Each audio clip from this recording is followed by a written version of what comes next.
লইট্টা শুটকি দিয়ে মজাদার একটা ভর্তার রেসিপি তৈরি করে দেখাচ্ছি, চলুন দেখে নেওয়া যাক।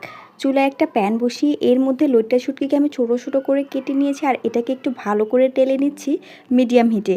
টেলে নেওয়া হয়ে গেলে এর মধ্যে দিয়ে দিচ্ছি পানি।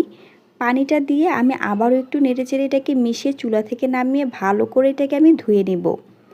একই প্যানের মধ্যে এখানে আমি দিয়ে দিচ্ছি 1/4 কাপের মতো রান্নার রেগুলার তেল। তেলটা গরম হয়ে গেলে এর মধ্যে দিয়ে দিচ্ছি 1 কাপের মতো পেঁয়াজ কুচি। পেঁয়াজটাকে আমি একটু সতে করে ভেজে নিব যাতে করে এটা একটু নরম হয়ে যায়। নরম হয়ে গেলে আমি লইট্টা শুটকিগুলোকে দিয়ে দিচ্ছি আর লইট্টা শুটকিগুলোকে আমি একটু শিলপাটার মধ্যে ছেঁচে নিয়েছিলাম। এখন এর মধ্যে দিয়ে দিচ্ছি স্বাদ অনুযায়ী মরিচের গুঁড়া আর লবণ দিয়ে আমি ভালো করে এটাকে মিশিয়ে দিচ্ছি।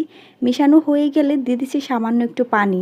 আবারও এটাকে নেড়ে চেড়ে মিশিয়ে ঢাকনা দিয়ে ঢেকে 5 থেকে 6 মিনিট এভাবেই রান্না করে নিলে রেডি হয়ে গেল মজাদার লইট্টা শুটকির ভর্তা। আশা করছি আপনাদের কাছে ভালো লেগেছে। Thanks for the watching.